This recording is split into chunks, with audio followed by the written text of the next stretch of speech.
To be clear, this measure is not a Guantanamo detention facility bill.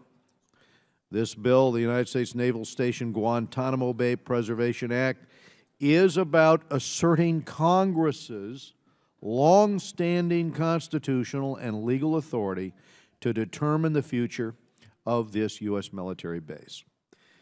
And senior military officers continue to view this as indispensable, this base. This base is important to all elements of our national security, including humanitarian operations. Frequently, we run operations out of here in Haiti and throughout the Caribbean. It saves lives on a regular basis. This bill states that no action may be taken to impair U.S. jurisdiction and control over the base without affirmative congressional action. Now, that would be either a new statute or a treaty concluded with Senate consent. Naval Station Guantanamo Bay is not a typical basing situation, and U.S. control is not premised on a treaty here. Its history is wholly unique, and it has its roots in acts of the Congress. In reviewing that history, it is worth recalling several of the express powers granted to Congress by the Constitution. All right, so Congress's powers are the power to provide for the common defense of the United States, the power to provide and maintain a Navy, the power to declare war, and the power to dispose of and make rules regarding territory and other property belonging to the United States. Cuba became an American protectorate after the U.S. prevailed in the Spanish-American War, which Congress had declared in 1898.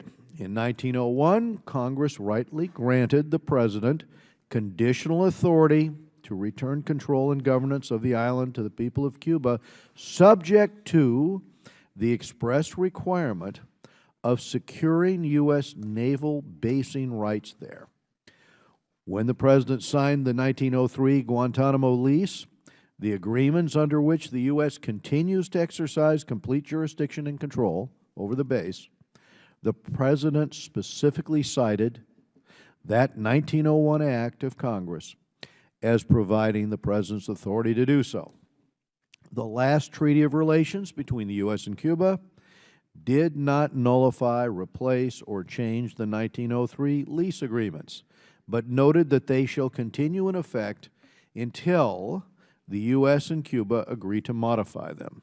And this means that any executive attempt to impair the United States' jurisdiction and control over Naval Station Guantanamo Bay without congressional authority would illegally nullify the 1901 Act of Congress, and that would infringe on Congress's exercise of its express constitutional powers. Some say giving up Guantanamo isn't in the cards. Why should we worry? The Assistant Secretary of State for Legislative Affairs has recently written, stating that the United States has no plans to alter any of the arrangements regarding the base. But saying that you have no plans to do something is not the same as saying that you will not do something.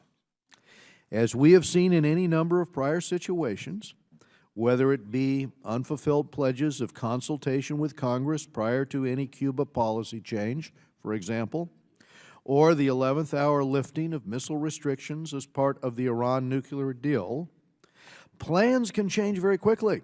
Plans can change for the worse with no prior warning to Congress.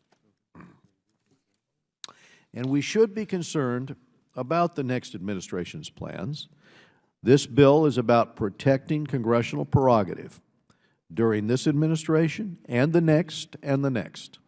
Congress needs to make clear its role in any decision to relinquish U.S. Naval Station Guantanamo Bay, which remains indispensable to our nation's defense and our support for regional stability.